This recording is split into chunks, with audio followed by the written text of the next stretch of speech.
नमस्कार। तो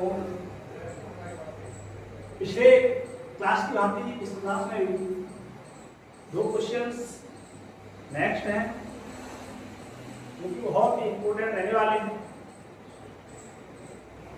तो मैं पहले बताया था इस क्वेश्चन में मैं 10 से 15 क्वेश्चन दिखाऊंगा जो कि आपको एग्जाम के लिए बहुत ही ज्यादा इंपॉर्टेंट रहने वाले हैं।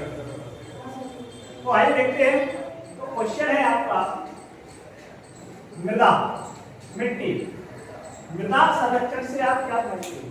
पिछले आपने पढ़े थे अपरदन पढ़ा था मिट्टी वाला जो है ठीक। तो यानी कि क्या करा है यहाँ पर है मृदा संरक्षण से आप क्या समझते हैं या मृदा संरक्षण से कहते हैं। ठीक है, अगर क्वेश्चन कुछ टाइप में आता है ये क्वेश्चन बहुत बेटा बता दूं मैं 2 दिन के लिए मान्य है। अगर 4 नंबर का आता है तो 4 नंबर का मैं जो क्वेश्चन दिखाऊंगा उसके बाद आपको मिल जाएगा। ठीक है ना? हाँ, देखते हैं क्या होता है कि मृदा संरक्षण से आप क्या समझते हैं। तो मृदा संरक्षण क्या होता है बेटा? सोइल कंजर्वेशन बोल सकते हैं इसको। मिट्टी के अपरदन या जो मिट्टी है आपकी उसमें अपरदन या क्षय को रोकना। मिट्टी के अपरदन है उसके क्षय को रोकना ही क्या बोलते हैं अपन? मृदा अपरदन या सॉरी मृदा संरक्षण कहते हैं। क्या कहते हैं? मृदा संरक्षण कहते हैं। मृदा संरक्षण है बोल सकते हैं छोटी सी लैंग्वेज में मिट्टी के अपरदन या क्षय को रोकना ही मृदा संरक्षण कहलाता है। तो यानी कि जो है what you understand by soil conservation या क्वेश्चन बन जाए आपका व्हाट इज सोइल कंजर्वेशन। तो कैसे करोगे? देखोगे soil conservation is the prevention of soil erosion of degradation.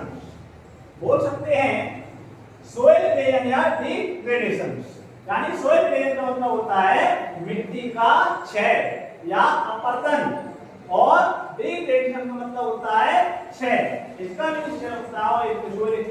होता है अपरदन। यानी कि इनमें जो कंजर्वेशन इनको रोकना प्रिवेंशन मतलब होता है रोकना। यानी कि मिट्टी के अपरदन और क्षय को रोकना ही क्या कहलाता है? मतलब अपरदन कहलाता है। क्लियर? अगला है आपका बानर क्या है? ये आपका अभी तक छोटे में आया है ऑब्जेक्ट में आया है। बानर क्या है? 2022 में आया है। रिपीटेशन हो सकता है, रिपीट हो सकता है। क्लियर? हाँ, तो यानी कि यहाँ पर है अपना यानी कि क्या है? बानर क्या है? बानर एक्चुअली बानर क्या है? और एक क्वेश्चन इसके साथ आता है खादर, जो कि आपको आने वाले वीडियो मिलेगा कि बानर और खादर में अंतर। तो आज हम समझ रहे हैं बानर क्या है। तो बानर एक्चुअली क्या है? पुरानी जलोढ़ मिट्टी होती है। क्या होती है? तो जलोढ़ मिट्टी होती है, बहुत पुरानी हो जाती है। ठीक है, पुरानी जलोढ़ मिट्टी होती है उसी को क्या बोलते हैं? बानर कहते हैं। सर पुरानी जलोढ़ मिट्टी है वो कहां से आ जाती है, कैसे आ जाती है? तो बेटा यहाँ पर क्या होता है? बानर जो है वो नदियों के द्वारा, किसके द्वारा?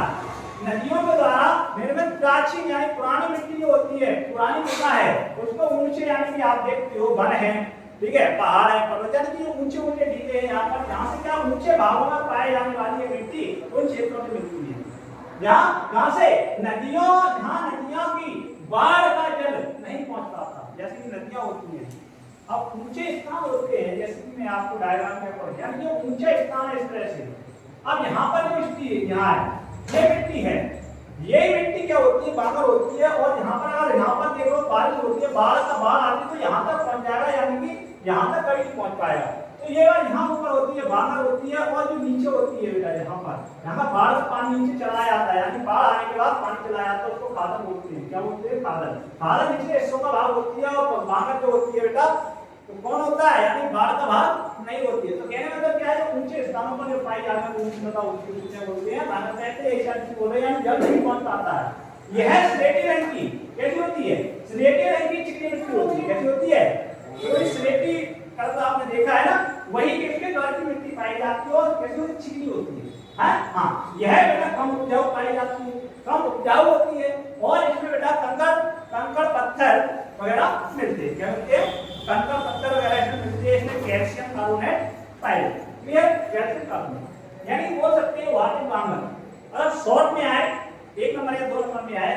कोई नहीं जान सकते।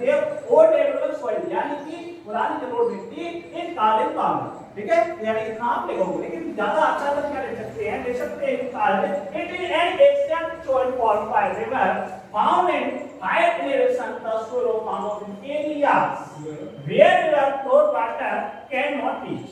यानी कि बोल सकते हैं ये नदियों के द्वारा, यानी कि नदियों द्वारा प्राचीन निर्मित प्रदान, यानी कि जो एशियन सोइल यानी प्राचीन यानी पुरानी, ये पुरानी मिट्टी द्वारा जो बनाई जाती है रिवर द फाउंडेशन, यानी कि वहां पर क्या होता है, वहां पर पाई जाती हाई एलिवेशन यानी उन क्षेत्रों में, यानी कि ऊंचे भागों में, हाई एलिवेशन मतलब ऊंचा भाग, एक पठार तरीके का, तो ये this is soil foundation areas where river flow water, flow यानी बाढ़ का पानी, मतलब बाढ़ का पानी, flow water can not reach, वहां तक नहीं पहुंच पाता है।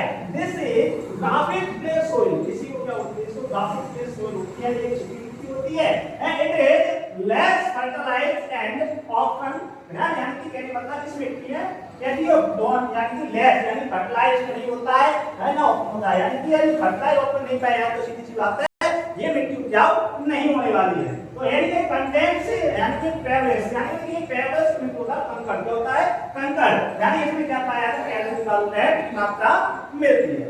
क्लियर है? हां, तो यानी कि अगर इस यानी क्वेश्चन अगर समझ में आया है तो ये बेटा आप लाइक करके जाइए, और यहां पर आने वाले जितने भी बच्चे मेरे हैं, यानी कि आप लोग नियमित क्लास बेटा लेना चालू कर दें, क्योंकि इंपॉर्टेंट क्वेश्चन ही आपको यहां पर देने वाले हैं। क्लियर है ना? तो आगे जो भी आपका फ्रेंड है मित्र है उस सबको आप शेयर कीजिए, जिससे आपको उसकी टाइम की बचत हो, अभी से तैयारी करने में जुट जाओ, क्योंकि आने वाला समय आपका एक एक पल आपके लिए कीमती रहेगा। ठीक है, बने रहिए हमारे साथ। धन्यवाद।